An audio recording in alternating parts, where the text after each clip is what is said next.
सर्वप्रथम जे सहभागी कवी झालेत आत्ता त्या सर्वांना माझा नमस्कार. माझं नाव विक्रम कुलकर्णी आणि सर्वांचं स्वागत इथे आणि कौतुक की आपण वेळेच्या पूर्वी सहभागी झालेले आहात. तर जसं आपण वलयांकित स्पर्धा राज्यस्तरीय स्पर्धा घेतली आणि त्या स्पर्धेच्या वेळी आपण सांगितलं होतं की स्पर्धा झाल्यानंतर अनेकांच्या मनामध्ये प्रश्न निर्माण झाले होते की स्पर्धेकरिता कविता पाठवताना परीक्षकांच्या मनामध्ये काय चाललेलं असतं, कोणत्या स्वरूपाची कोणत्या प्रकारची कविता पाठवायला हवी. परीक्षक आशय पाहतो की मांडणी पाहतो की व्यक्ती परत्वे विचार बदलत असतात, असे अनेक प्रश्न निर्माण झाले होते आणि त्या प्रश्नाची उत्तर मिळावीत या अनुषंगानं मी सगळ्यांना हे वचन दिलं होतं की आपण भविष्यामध्ये अशी कार्यशाळा घेऊ ज्याच्यामध्ये ह्या सगळ्या प्रश्नांची उत्तरं तुम्हाला मिळतील, जेणेकरून अनेक स्पर्धेमध्ये कवी सहभाग नोंदवत असतात, पण त्याला हे मार्गदर्शन कधीच मिळत नाही की मला कुठल्या प्रकारची कविता पाठवायला हवी. विषय दिले जातात, कधी कधी विषय दिला जात नाही. तर ते कळतं की समजा विषय दिलाय श्रावण धारा, पाऊस, एखाद्या व्यक्ती परत्वे, तर ती कविता आपण त्या स्वरूपात लिहून पाठवू शकतो. मुक्त स्पर्धा असेल तर वेगवेगळे विषय त्यामध्ये असतात. पण मग कविता निवडताना निकष कुठले लावले जातात, परीक्षकाच्या मनामध्ये काय चाललेलं असतं, हे प्रश्न अनुत्तरित राहतात. आणि मीही अनेक स्पर्धा पाहिलेल्या आहेत, पण मला कधी या प्रश्नाचं उत्तर मिळालेलं नाही.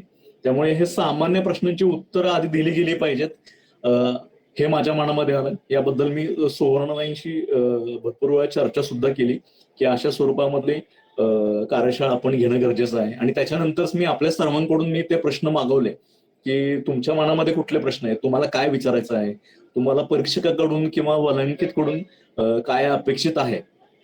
आणि त्या सगळ्याचा विचार करूनच आजच्या कार्यशाळेची निर्मिती केली आहे. तर ही पहिली कार्यशाळा 100% असणार आहे. अशा अनेक कार्यशाळा आपण भविष्यामध्ये घेणार आहोतच. तर सगळ्यात आधी मी सुवर्णताईंचे आभार मानतो सुरुवातीलाच. शेवटी मानायचे असतात, पण मी सुरुवातीलाच म्हणतो की त्यांनी वेळ काढला याकरिता आणि प्रत्येक वेळी त्या कोणत्याही प्रकारच्या मार्गदर्शनाकरिता त्या उपलब्ध असतात. आणि सुवर्णताईंबद्दल थोडक्यात मी माहिती देतो की सुवर्णताईंना साहित्यिक जाण तर आहेच, त्या प्रगल्भ आहेतच. त्यांचं ज्ञान आपण त्यांच्या लेखणीतून, त्यांच्या विविध काव्यसंग्रहातून, आतापर्यंत त्यांचे 4 काव्यसंग्रह प्रकाशित झालेले आहेत.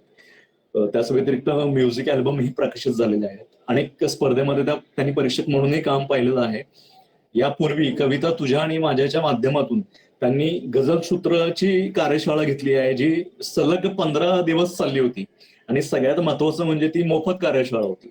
या कार्यशाळेमध्ये अनेक जण सहभागी झाले असतील जे त्या कार्यशाळेचा भाग होते. त्यामुळे माझ्या व्यतिरिक्तही सुवर्णताई नियमांना घेऊन किती कडक आहेत, त्यांना सूट घेतलेली चालत नाही, असे अनेक अनुभव त्या कवींना आलेलेच असतील. त्यामुळे सुवर्णताईंबद्दल वेगळी माहिती देण्याची आवश्यकता नाहीये मला. आणि जेव्हा ही कार्यशाळा पूर्ण होईल तेव्हा सुवर्णताई, अनेकांच्या मनात असेल प्रश्न हा की सुवर्णताईंना मी मार्गदर्शक का म्हणतो, संस्थेच्या मार्गदर्शकच त्याच का आहेत आणि त्यांचंच नाव का घेतलं जातं. तर त्या सगळ्या प्रश्नांची उत्तर ह्या कार्यशाळेनंतर सगळ्यांना मिळून जातील.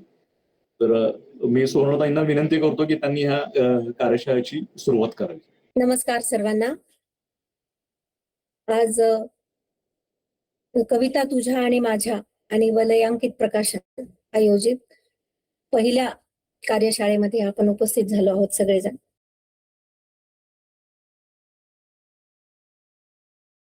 विषय आहे स्पर्धेकरिता कविता पाठवताना घ्यावी याची काळजी आणि त्यासाठी असलेला परीक्षकांचा दृष्टिकोन. तर हा विषय पहिल्यांदा ऐकल्यानंतर किंवा वाचल्यानंतर आपल्याला असं वाटतं की हा विषय खरंच चर्चेला घेणे इतका अवघड आहे का, किंवा तितका महत्वाचा आहे का? नाही, महत्वाचा नाही असंही वाटू शकतं. किती साधा विषय आहे. पण आपण जेव्हा या विषयाच्या खोलात जाऊ ना, त्यावेळेस आपल्याला कळतं की हा विषय खूप मोठा आहे आणि खूप महत्वाचाही आहे. कारण की कविता स्पर्धेसाठी पाठवण्यासाठी जी काळजी घेतली जाते, जी घ्यायला पाहिजे हे मी सांगणार आहे, तीच कविता आपण आपल्यासाठी किंवा आपल्या कविता संग्रहात नंतर छापून येणार असते. कोणी वाचणार असतं, कोणी ऐकणार असतं. मग ती कविता कशी असली पाहिजे हे जर आपल्याला एकदा कळलं की मग आपण कुठलीही कविता खूप छान करायला लागू. आणि आपल्या आता जे उपस्थित आहेत त्या सगळ्यांना माझा नमस्कार, कारण यात खूप ज्येष्ठ श्रेष्ठ लोक पण आहेत, नवोदित पण आहेत. सगळ्यांनाच मी सांगेल ते पटेल असं नाही, पण मी पटण्यासारखंच सांगेन ही हमी देते. कारण हा विषय जितका साधा आहे तितका खोल पण आहे.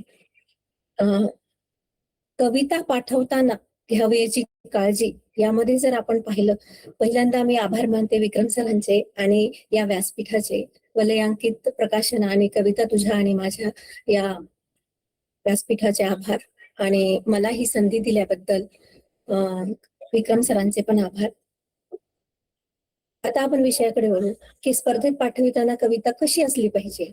आपण सगळे कवी आहोत, कविता करत असतो, आणि कवितेमध्ये काय काय असतं हे सर्वसाधारणतः कवींनाच माहित असतं ना.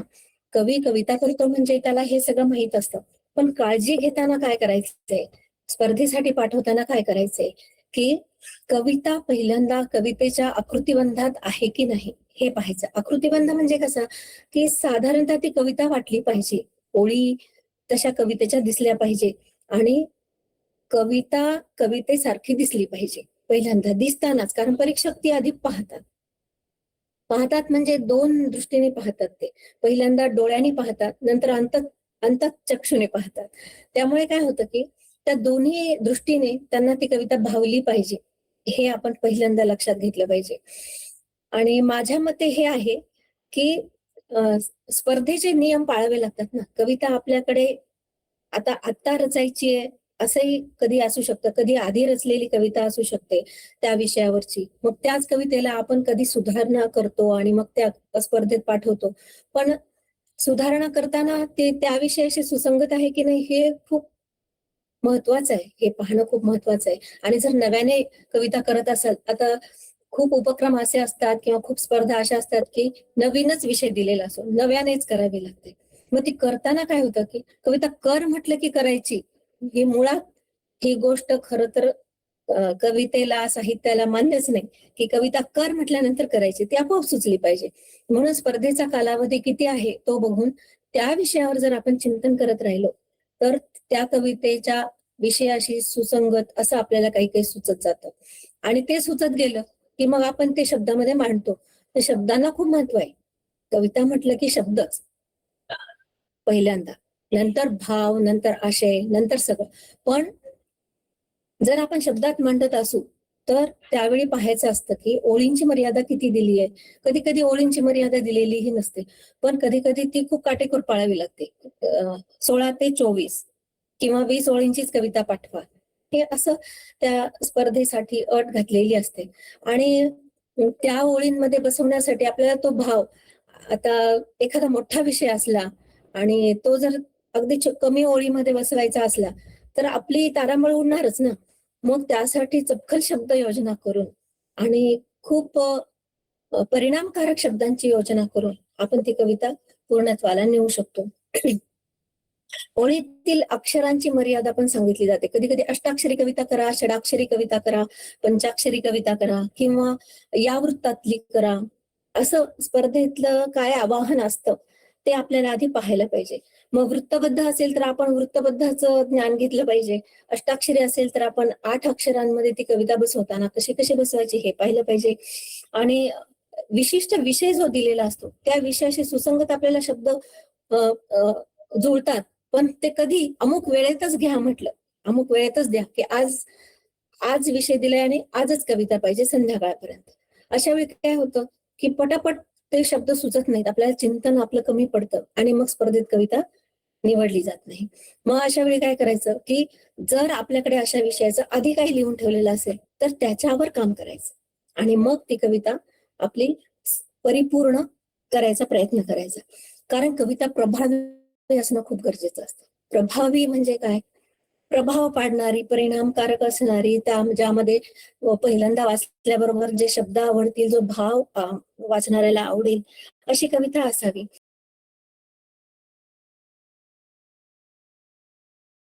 योग्य त्या आकृतिबंधात घ्यायला पाहिजे, हे तर खरंच आहे. आणि प्रतिमा आणि प्रतीक, रूपक वापरून जे शब्द आपण वापरणार आहोत.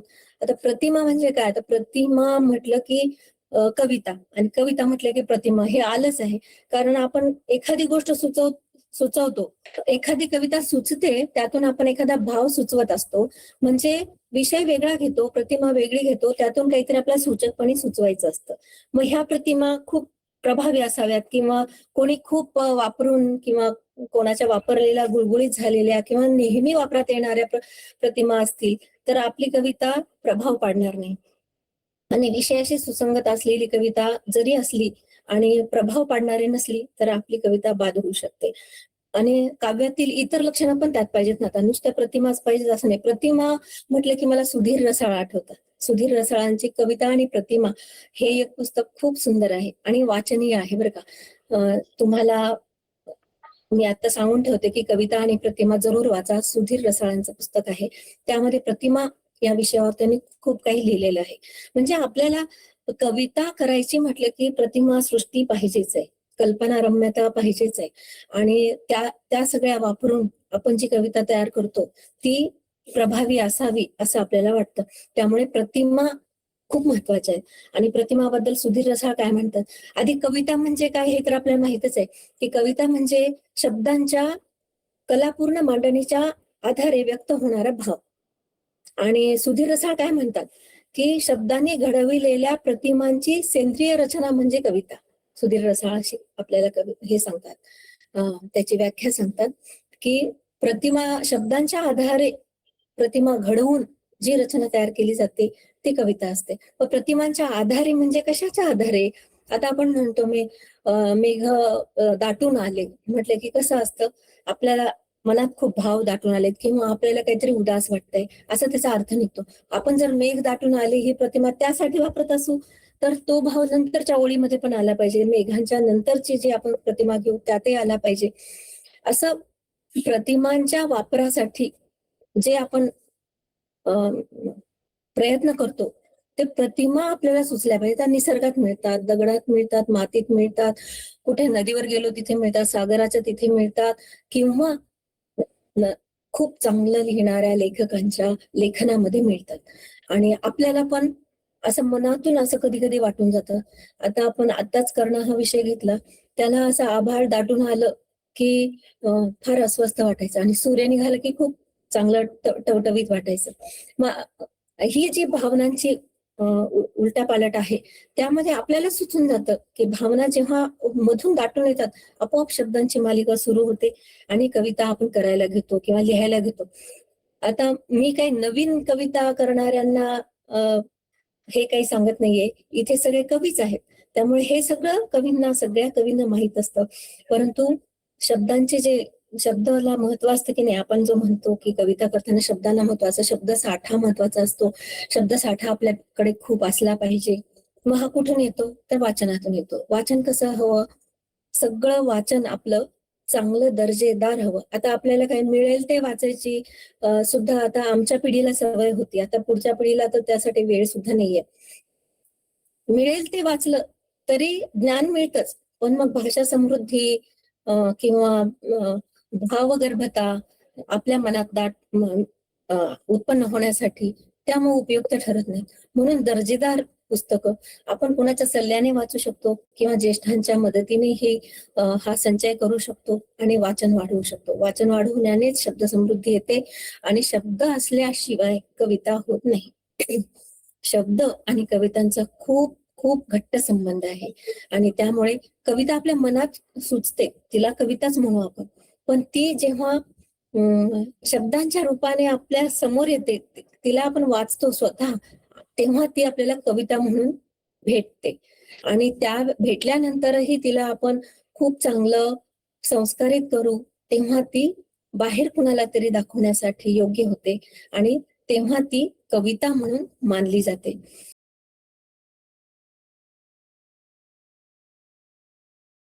आता शब्दांचं महत्व म्हणजे काय, शब्दांच्या शक्ती असतात 3: अभिधा शक्ती, लक्षणा शक्ती आणि व्यंजना शक्ती. यांच्याच आधारे आपण कविता करू शकतो आणि लिहू शकतो. शब्दांच्या ह्या शक्ती खूप महत्वाच्या आहेत. अभिधा म्हटले की कसं, आपण जे म्हणू त्याचा सरळ अर्थ, आपण जे जे काही बोलू, समजा ग. पाटलांची कविता आहे, फुलपाखरू छान किती दिसते फुलपाखरू, मी धरू जाता येईन हाता दूरच ते उडते फुलपाखरू. हे किती साध्या साध्या ओळी, फुलपाखरू आणि फुलामागे पळणारी मी, असं ते असत, किंवा पळणारा मी.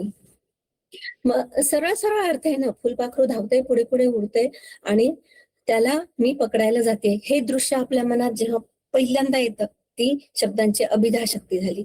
पण त्याच्यातच लक्षणा शक्ती असेल, त्यातच कशी, तर मी धरू जाता येईन हाता दूरच ते पळते. कधी कधी सुख असे असतात आपले. आता फुलपाखरू कशासाठी पळतंय? फुलासाठी. फुल म्हणजे काय? सुखाचं प्रतीक, मुलाचं प्रतीक, आपण मानतो पहिल्यापासून प्रेमाचं प्रतीक. तर ह्या तीनही गोष्टी किंवा आणखीही काही फुलासाठी जे आपण कल्पना करतो, त्यातून ते उद्धृत होतं. त्याला काय म्हणतात? ते लक्षणा शक्ती. म्हणजे लाक्षणिक अर्थाने जर तो अर्थ घेतला तर आपण फुलपाखरूला आपण स्वतःला समजू आणि फुलाला सुख किंवा प्रेम किंवा मूल असं गृहीत धरू. पण जर व्यंजना शक्तीचा अभ्यास करायचा असेल यातच, तर यात कसं होतं, फुलपाखरू ही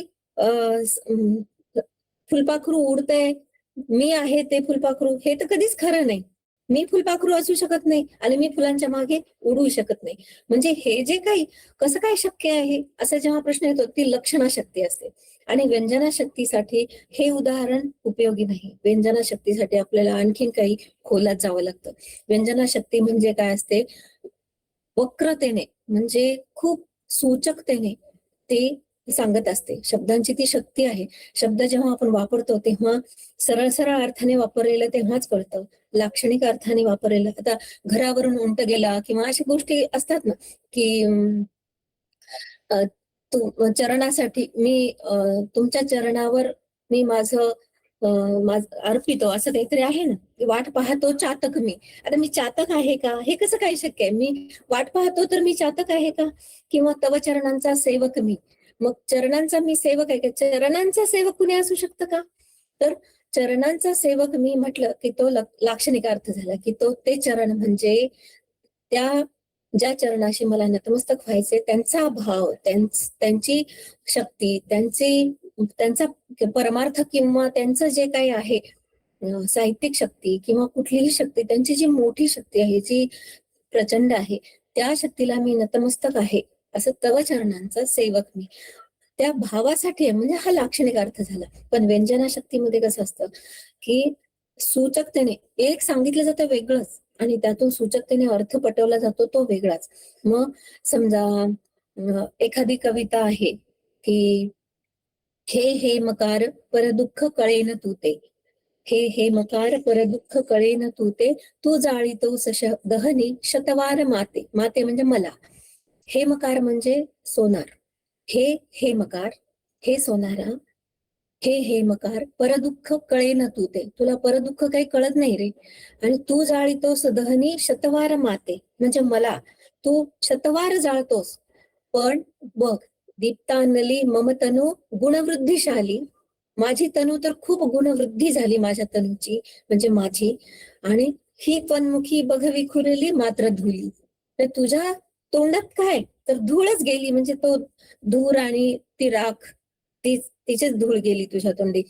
म्हणजे जर संकट येत असतील किंवा कोणी मुद्दाम आपल्यासाठी संकटांची निर्मिती करत असेल आणि आपल्या समोर येऊन ते संकटात आपल्याला अगदी होरपळून टाकत असेल, तर त्यासाठी आपला भाव कसा पाहिजे? अरे तू कितीही मला होरपळून टाकण्याचा प्रयत्न कर, कितीही माझ्या पुढे संकटांचे डोंगर उभे कर, पण मी त्यातून बाहेर निघेन तेव्हा जास्त तेजस्वी होईल. आणि मी तुझ्या समोर जेव्हा येईल किंवा लोकांच्या समोर जेव्हा येईल तर मी सुंदर दिसेल आणि तुझ्या तोंडावर नुसती माती, राख, धूर दिसेल. म्हणजे हा अर्थ त्याने सुचवलाय. म्हणताना काय, सोनाराला सोनं काहीतरी बोलतंय.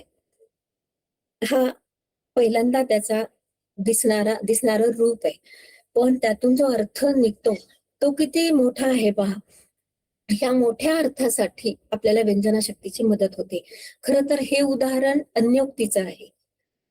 ही कविता अन्योक्ती मधून येते, म्हणजे अन्योक्ती ह्या काव्य प्रकारातली आहे. म्हणजे ह्या कवितेत किती गोष्टी सामावल्या आहेत बघा. आणि चेतन गुणोक्ती अलंकार पण ह्यात आहे. कसा? तर सोनं बोलतंय सोनाराला. सोनार तर बोलू शकतो, सोनार माणूस आहे.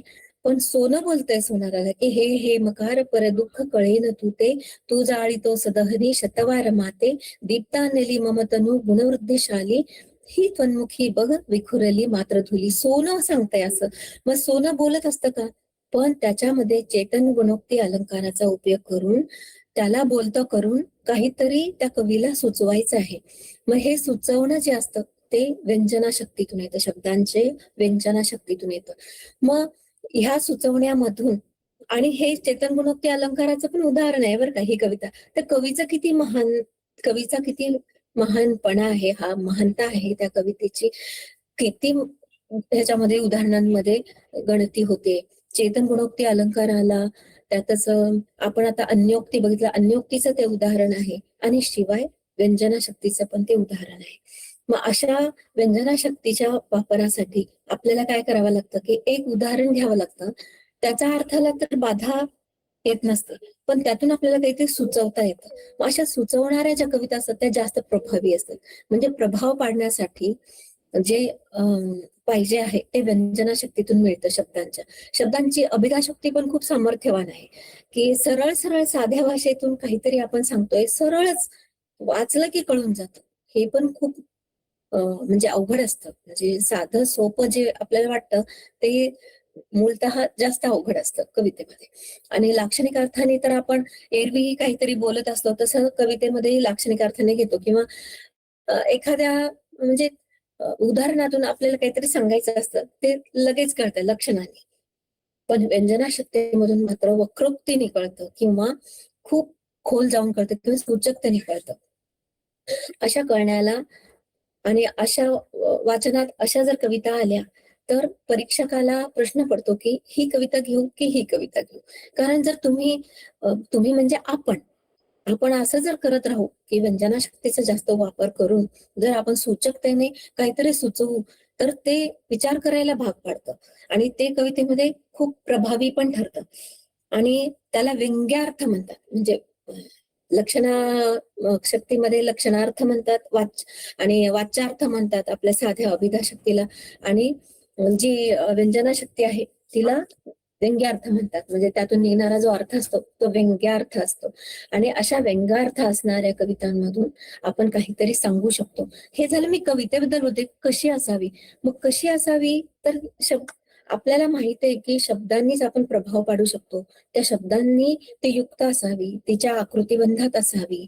म्हणजे परीक्षकांच्या समोर जाताना ती तशी असावी प्रभाव पाडणारी, की पहिल्यांदा रूप पाहिलं तिचं की ते पहिल्या झटक्यातच पहिल्यांदाच एकदम तिचं हे पडलं पाहिजे, प्रभाव पडला पाहिजे. आणि त्याच्यानंतर काय, कडवे वाचत जाताना खूप साधे आहेत का, साध्या शब्दातून खूप छान सौंदर्यपूर्ण लिहिलंय का, किंवा अशा काहीतरी गोष्टी तो पाहत असतो. त्यामुळे आपण त्याच्या दृष्टिकोनाचा विचार करत करतच आपण स्पर्धेला कविता पाठवली पाहिजे.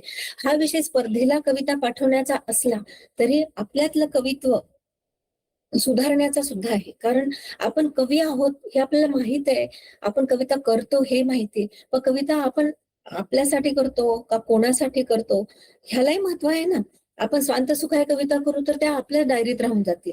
आपल्या डायरीमध्ये राहिलेल्या कविता आपल्यालाच आनंद देतील.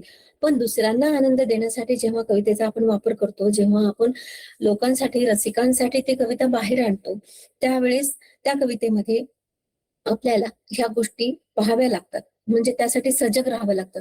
आपण जेव्हा प्रकाशित करतो कविता तेव्हा नाही का परत परत एकदा पाहून घेतो की नाही मी तेव्हा त्या ओघात कविता केली होती, पण आता ती प्रकाशनाला देताना ती बरोबर आहे की नाही ते मला पाहायला पाहिजे, कारण ती लोकांसमोर जाणार आहे. मग हे जे असतं ते आपल्याला आता परीक्षकांच्या दृष्टीतून म्हणजे परीक्षकांच्या साठी आपण तो विचार करून तो पाठवायला पाहिजे. काही लोक म्हणतात यात कृत्रिमता आहे म्हणून. कारण असं जर आपण करायला लागलो की स्पर्धेत माझी कविता आली पाहिजे यासाठी जर आपण कविता करायला लागलो तर त्यात कृत्रिमता येते. पण असं नाही. आपण कविता करताना ह्या सगळ्या गोष्टी जर अभ्यासपूर्ण त्यात मांडल्या आणि शब्दांच्या शक्तीचा जर उपयोग करून घेतला तर आपली कविता निश्चित प्रभावी होणार. आणि प्रभावी कविता झाल्यानंतर आपण आपलं कवित्व केव्हाही कोणालाही प्रभावच टाकणारं ठरेल ना. त्यासाठी आपल्याला जगात यायचंय तर कवी म्हणून यायचं. आणि पहिल्यांदा कवीचं काय असतं की आपली कविता केली की दुसऱ्यांनी कुणीतरी वाचली पाहिजे, हे खूप महत्वाचं असतं ना आधी, की कोणीतरी वाचली पाहिजे, रसिक मिळाला पाहिजे, त्याला कोणीतरी चांगलं म्हटलं पाहिजे. हाच आनंद असतो कवीसाठी. मग आपण घरातल्या घरात कुणाला वाचून दाखवतो, मित्रमैत्रिणींमध्ये वाचून दाखवतो, कधी कधी एखाद्या ओपन माईक कार्यक्रमामध्ये पण वाचून दाखवतो. अशा वेळी आपल्याला वाटतं की प्रतिक्रिया काय आली आहे ते पाहावं. कारण प्रतिक्रिया खूप आल्या, चांगलं चांगलं कोणी म्हटलं की मग तेव्हा आपल्याला कळते खरंच आपली कविता इतक्या लोकांना आवडली म्हणजे चांगलीच असेल. पण जेव्हा आपण स्वतः कविता करतो, भावनांचा ओघ, भावनांचा फ्लो, जसं वर्ड्सवर्थनी कवितेची व्याख्या केली आहे की भावनांचा जो प्रवाह आहे एकदम जो जोरात येतो आतून, तो मांडणारे म्हणजे कविता असते. मग तो मांडणारी जर कविता असेल तर ती कविता पहिल्यांदा कच्ची असते. तो भावाचा जो प्रवाह आहे तो आपण उतरवतो कागदावर, पण त्यानंतर ती त्या साच्यात बसवायला पाहिजे.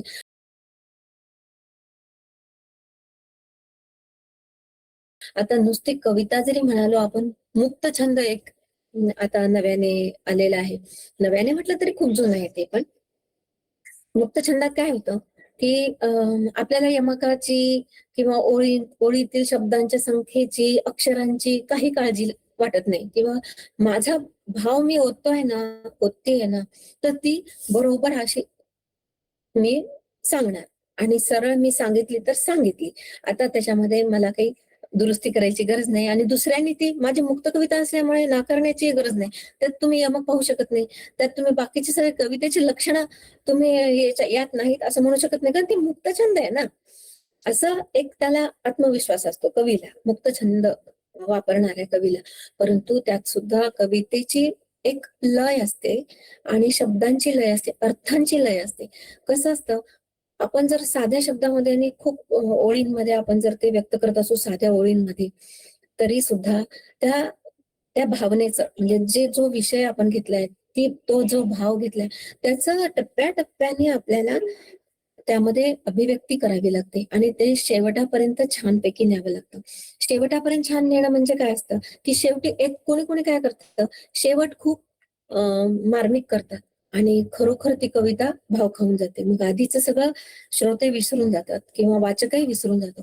मग जर त्याचा अंत चांगला करायचा असेल, तर मग त्यांना ती लय साधावी लागते. तिथून वरून ते बरोबर मांडत यावं लागतं आणि नाही तर पहिल्यांदाच प्रभाव पाडायचा असेल तर सुरुवातच खूप सुंदर पाहिजे. म्हणजे सुरुवात सुंदर आणि शेवट सुंदर असलेली आणि अर्थाची, शब्दांची लय असलेली कविता ही कविता म्हणून आपण मान्य करू शकतो, मुक्त छंद असला तरी. पण मुक्त छंद वापरताना ह्या गोष्टींची काळजी घेणं खूप गरजेचं आहे. मुक्त छंदालाही मार्क मिळतात. परीक्षकांना आवडली कविता की तिला सुद्धा पारितोषिक मिळतं. म्हणजे त्या मुक्तछंद कविता परीक्षक स्वीकारणार नाहीत असं काही नसतं आणि वृत्तबद्धच कविता लागते परीक्षकांना असंही काही नाही. वृत्त जर तुम्ही वर मेन्शन केलं असेल, वर लिहिलं असेल की ही या वृत्तातली कविता आहे किंवा वृत्ताचं नाव दिलं असेल, तरच त्या वृत्ताबद्दल विचार केला जातो, नाहीतर अन्यथा ती कविता असते. जर स्पर्धेमध्येच त्यांनी आयोजकांनी जर समजा सांगितलं असेल की वृत्तबद्ध कविताच हवी, तर मग सगळ्यांना वृत्तबद्ध कविताच पाठवावी लागते आणि त्यामध्ये काटेकोर नियम पाळावे लागतात. मग तिथं परीक्षक काय करतो की वृत्त बरोबर आहे का, त्यातल्या मात्रा संख्या बरोबर आहेत का, किंवा त्याची जी एक थांबा असतो यती, तर ती यती बरोबर आहे का, जो मध्ये स्टॉप घेतो ते. तर हे सगळं मग परीक्षक पाहतो. मग त्याला ते सगळं सोपं होऊन जातं की हे तंत्रामध्ये बरोबर आहे का आणि काव्यात बरोबर आहे का. तिथे पण काव्य लागतं. म्हणजे तुम्ही सगळं जुळवून आणलं, अगदी वृत्त बरोबर लिहिलं आणि जमलं, झाली कविता असं नाही. वृत्तबद्ध कविता जरी असली तरी तिच्यात सुद्धा काव्य पाहिलं जातं. काव्य म्हटलं की काय असतं, ते उडणारं फुलपाखरू असतं की नाही, त्याला असं हळूच चिमटीत आपण धरतो, पण ते सापडत नाही ना पुष्कळदा. तसं कविता आपल्याला सापडत नाही. कविता धरायला जाऊ तेव्हा ती मिळतेच आणि सापडतेच असं नाही. मग तिला प्रयत्न करावे लागतात खूप. मग असे प्रयत्नांती मग ती कविता परमेश्वर रूपी आपल्याला पावते, खूप प्रयत्न केल्यानंतर. म्हणून कवितेच्या आपल्या साहित्य प्रकारामध्ये कसं सरळ सरळ आपल्याला काय वाटतं ते लिहायला दुसरे प्रकार आहेत ना. पुस्तक तुम्ही लिहू शकता, कथा लिहू शकता, लेखन, ललित लेखन लिहू शकता, दुसरे कुठल्याही लेख स्वरूपात लिहू शकता, लघुकथा लिहू शकता. मग ते सगळे प्रकार असताना मग कवितेसारखं लिहायला हवं ना. म्हणून काय असतं की कवितेचं परीक्षण करताना ती कविता असली पाहिजे हेच पाहिलं जातं.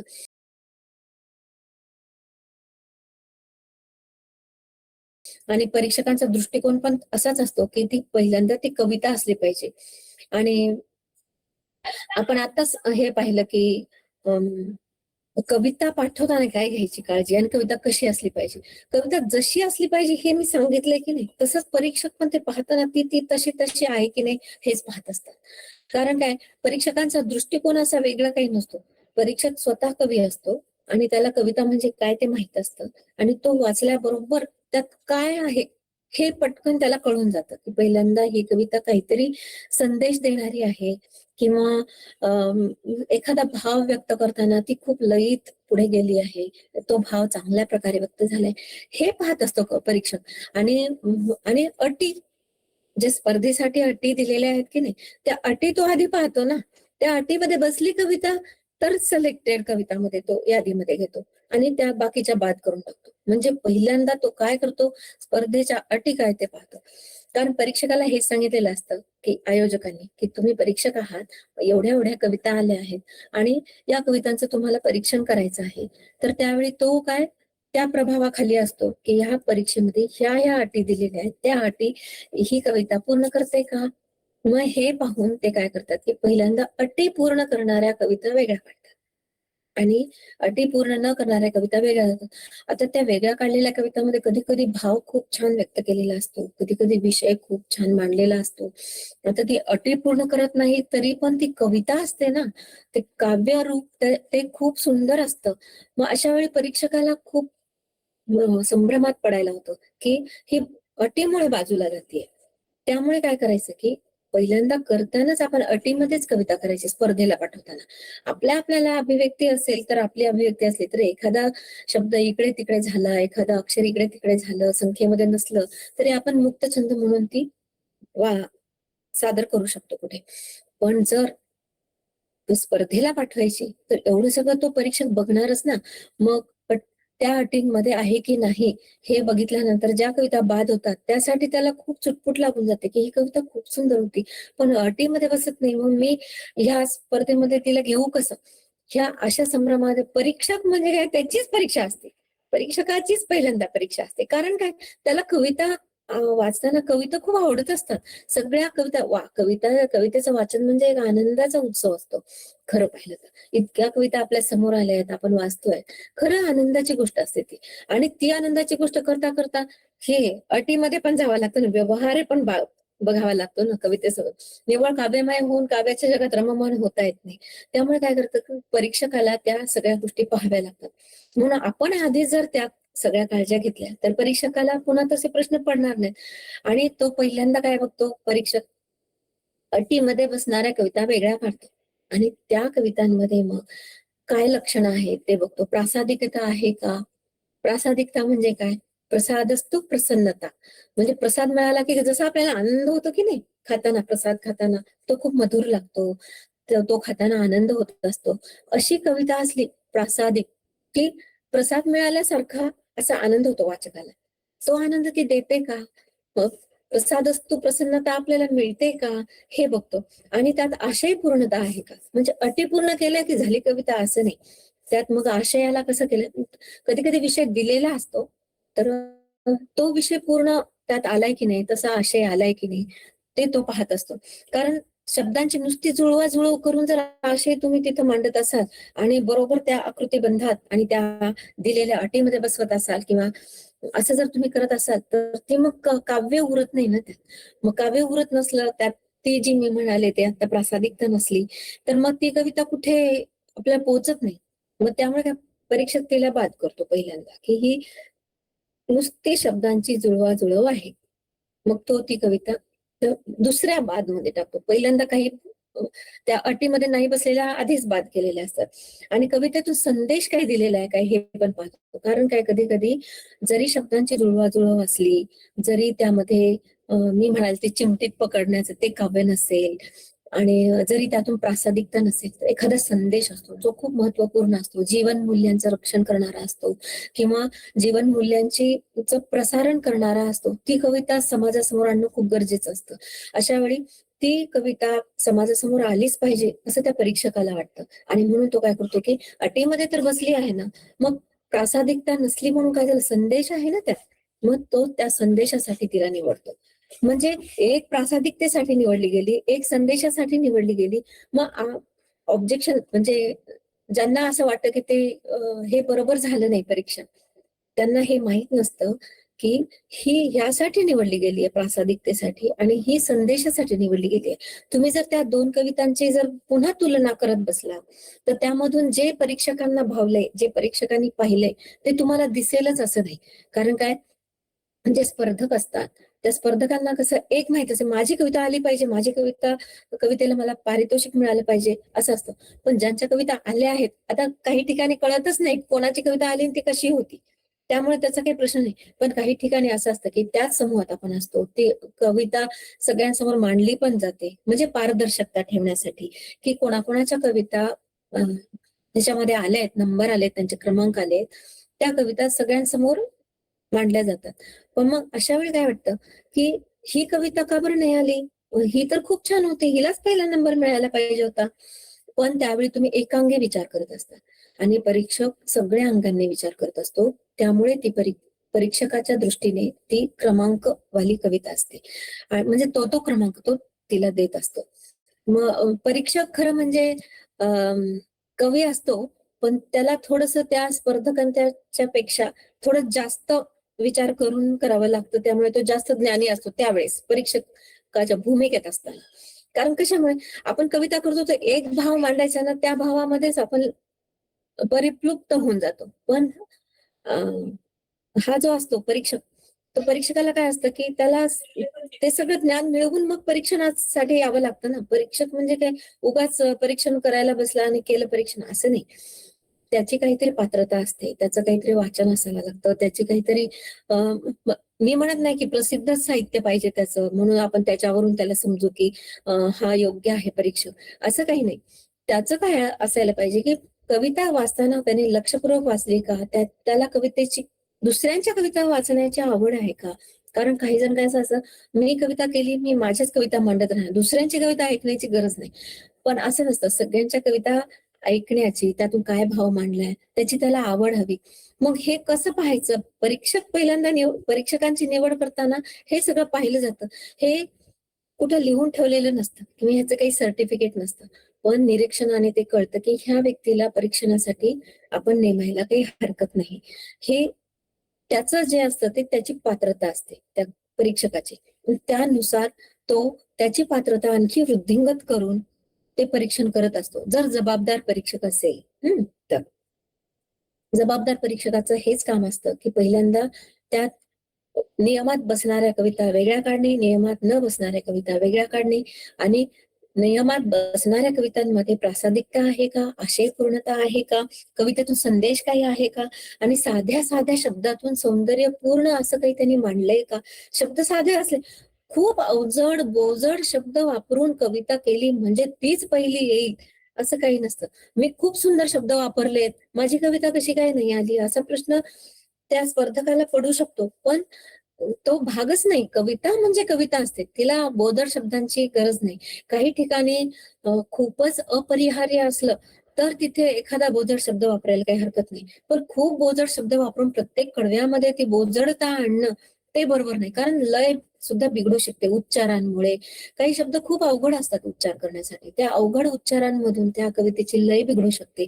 लय पण पाहिली जाते ना, कारण वाचताना तो परीक्षक अशी वाचतो सगळी कविता, तेव्हा त्याला कुठे अडखळलं नाही पाहिजे की अशी ओघात कविता वाचली गेली पाहिजे. ती ओघात कविता वाचताना त्याला असं जाणवतं की काही ठिकाणी उगाचच बोजड शब्द वापरले आहेत, इथे साधा शब्द पण चालला असता असं त्याला वाटतं. मग अशा वेळी तो काय करतो की बोजड शब्दांची कविता सुद्धा बाजूला करतो. मग त्या बोजड शब्दवाल्या स्पर्धकाला असं वाटतं की अरे मित्र इतके चांगले साहित्यिक म्हणजे दर्जाचे साहित्यिक मूल्य असलेले शब्द वापरले आणि तरी मला परीक्षकाने नंबर नाही काढला असं खूप वाटतं. पण त्यामध्ये हे असतं की लय बिघडवणारे शब्द तिथे नको असतात.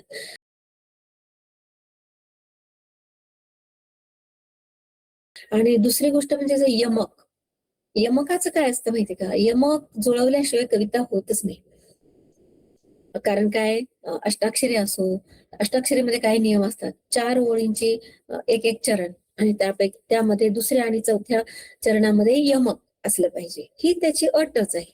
आणि अ, तर मग त्या अटीमध्ये बसवताना काय होतं, यमक तर जुळवायलाच पाहिजे. साधारणतः चारोळी स्वरूपातच सगळे चरण असतात सगळ्या कवितांच्या प्रकारामध्ये.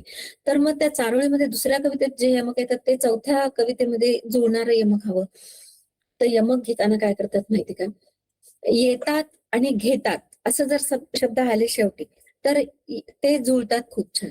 पण नुसतं तच येत असेल, मग पुढच्या ह्याच्यामध्ये घेतात आलं असेल आणि खालच्या ह्याच्यामध्ये आणत आलं असेल, तर ते कसं जुळेल? ते लय पण बिघडून जाईल त्याची आणि ते जुळणार पण नाही. त्यामुळे काय, स्वर यमक खूप महत्वाचं असतं. स्वर यमक म्हणजे काय, की शेवटी जे त आलेलं असतं ते तर एक आहेच, पण त्याच्या आधीच्या अक्षरामध्ये सुद्धा जो स्वर आहे तो सेम, सारखा असावा, समान असावा.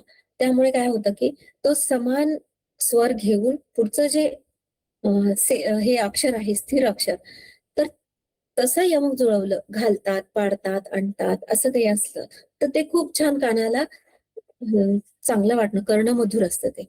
त्यामुळे कसं वाचताना तो परीक्षक कसं वाचतो, की हे कर्णमधुर वाटतंय का? की कुठे उगाच ओरडून, ताणून, आणून यमक जुळवले असं वाटतंय, जुळवाजुळव केली असं वाटतंय. आता आपण हे गझलमध्ये किंवा वृत्तबद्ध कवितेत तर हे खूप काटेकोरपणे पाळतात. स्वर यमक आणि पुढचं स्थिर अक्षर. पण प्रत्येक कवितेमध्ये मध्येच जर आपण असं वापरू लागलो, आपल्याला जर वृत्तबद्ध कवितेचं ज्ञान असेल तर आपण तसंच करतो, की यमक आणताना असं साधं नुसतं आणतच नाही. ते स्वर यमकात सोबतच आणतो. पण जर आपल्याला माहित नाहीये, अजून वृत्तबद्ध कवितेला आपण हातही लावलेला नाही, अशा वेळी कविता करताना यमकांची जुळवाजुळव तडजोडीची नको.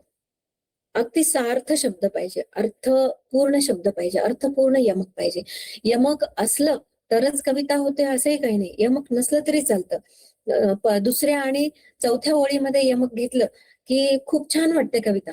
पण जेव्हा मुक्तछंद करतो तेव्हा यमक नसलं तरी चालतं ना.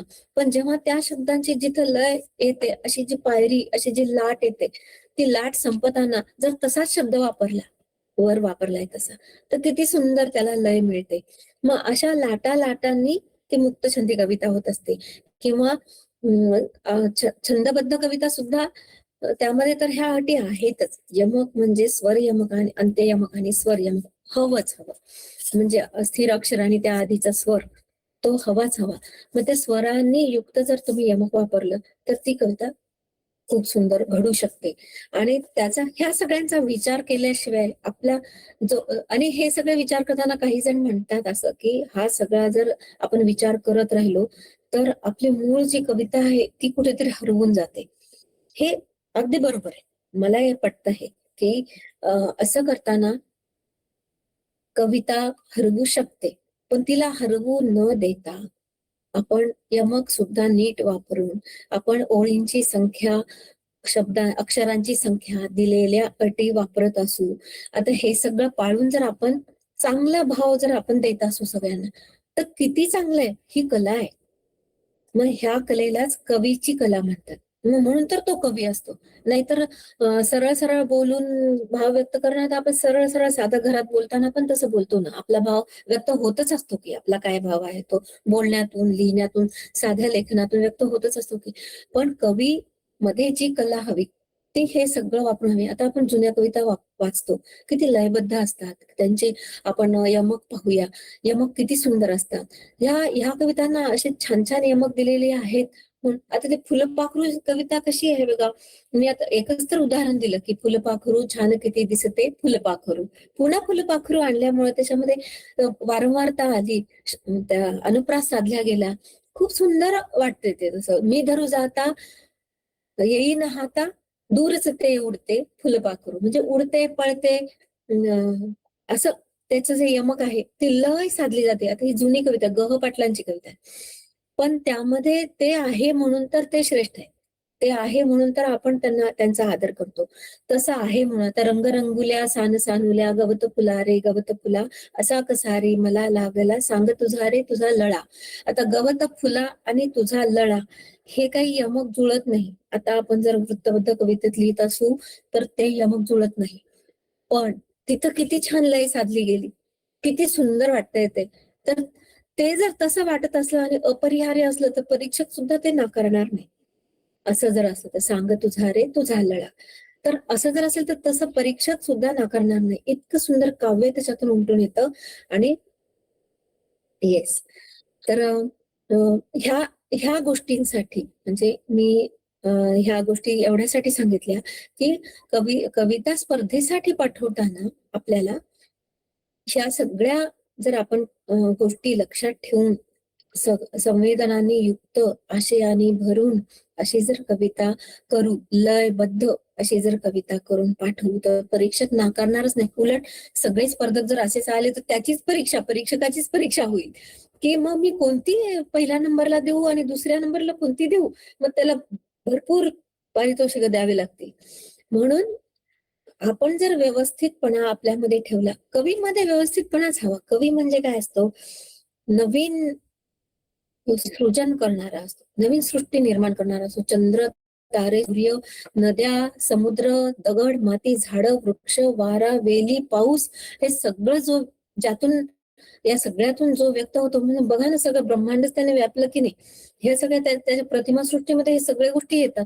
म्हणजे त्याने किती पूर्णतः सगळं व्यापलंय. तर मग ह्या आणि एवढं सगळं झाल्यानंतर सुद्धा आपण हे जर सगळं जरी पाळून कविता पाठवली तरी त्या परीक्षकाला ह्या सगळ्या कवितांमध्ये नवीन काहीतरी देणारी कविता पाहिजे.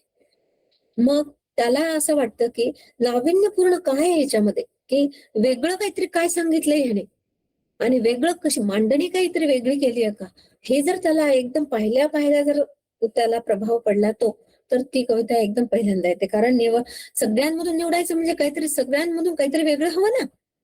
मग या सगळ्या कवितांमधून निवडण्यासाठी मला काहीतरी वेगळं दिसेल तर मग मला असं वाटेल की मी ती निवडेन म्हणून. कारण आपण सगळे जेव्हा कविता वाचतो तेव्हा हेच पाहत असतो की काहीतरी नवीन आहे का त्यात, तरच ती भावते कविता. मग मला असं वाटतं की वेळेची आपण दक्षता घेऊन आता इथे थांबायला हवंय. कारण 9 वाजता आपलं कार्यशाळा संपणार आहे असं आपले संस्थेचे संस्थापक विक्रम सरांनी सांगितलेलं आहे. आणि मला इथं संवाद साधण्यासाठी बोलवलं त्यासाठी कविता तुझ्या आणि माझ्या आणि वलयांकित प्रकाशनचे मी खूप आभार मानते. आणि या व्यासपीठाचे जे संस्थापक आहेत आणि ज्यांनी हे सगळं नियोजन गुगल मीटचं आयोजन मला सांगण्याचं तुम्हाला सांगण्याचं जे सगळे आतापर्यंतचे जे नियोजन केलं आहे त्यासाठी म्हणजे असे करणारे विक्रम सर आपले आदरणीय श्री विक्रम सरांचे मी विक्रम कुलकर्णी सरांचे मनपूर्वक आभार मानते. आणि उपस्थित सर्व ज्येष्ठ श्रेष्ठ आणि नवोदित कवींना जास्त मानलं पाहिजे. कारण नवोदित कवींना आता खरं तर ह्या सगळ्या अशा कार्यशाळांमध्ये जाऊन आपली कविता वृद्धिंगत करण्याचे खूप संधी त्यांना मिळायला हव्यात असं मला तळमळीने वाटतं. आणि त्यांचे खूप स्वागत. कारण काय आता मुरलेले कवी आहेत त्यांना खूप जुन्या कवितांची पण माहिती आहे आणि ते प्रगल्भ पण आहेत. त्यांच्याजवळ मांडण्यासाठी काहीतरी आहे अनुभवाचं नवनीत म्हणते मी त्याला. ते नवनीत आहे त्यांच्याकडे, पण तरुणांकडे आणि बालांकडे ते अजून मिळवायचं आहे. तर त्यांना अशा कार्यशाळांची खूप गरज आहे. त्यामुळे अशा कार्यशाळा त्यांना भरपूर मिळवत अशा त्यांना शुभेच्छा आणि सर्वांचे खूप आभार. मी इथेच थांबते. धन्यवाद ताई. वेळात वेळ करून तुम्ही ही आजची कार्यशाळा खूप सुरेखपणे गेली. मुद्द्यासूद सांगितलं की कोणत्याही स्पर्धेला पाठवताना काय काळजी घ्यायला हवी. आणि दुसरी गोष्ट की परीक्षकाच्या मनामध्ये कोणते विचार असतात तेही तुम्ही खूप व्यवस्थितपणे सांगितलं.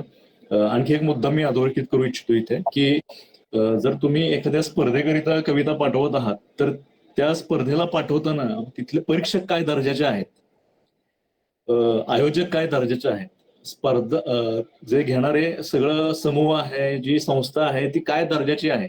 कारण हे जे आता सांगितलं गेलं सगळं पूर्णपणे ते जर तिथं फॉलो करणार नसतील ते तर तुम्ही कितीही चांगली कविता तिथं पाठवली तरी ती निवडण्याची शक्यता खूप कमी होऊन जाते.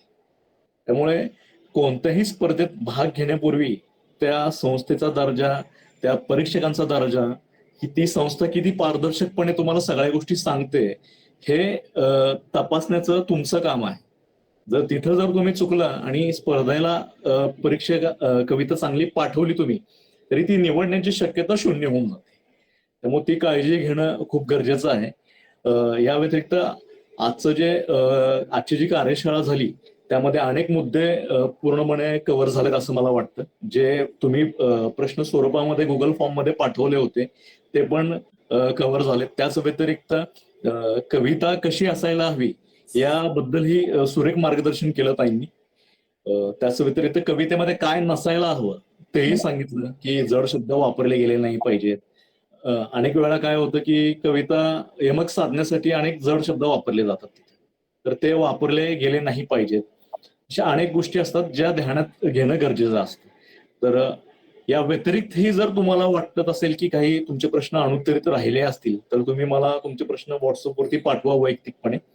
आणि आणखी एखादी पुढची कार्यशाळा आपण अरेंज करू ज्याच्यामध्ये उरलेले काही जर प्रश्न तुम्हाला वाटत असेल की या प्रश्नांची उत्तरं अनुत्तरित राहिली, मिळाली नाहीयेत, तर ती आपण नक्कीच देण्याचा प्रयत्न करूया. धन्यवाद.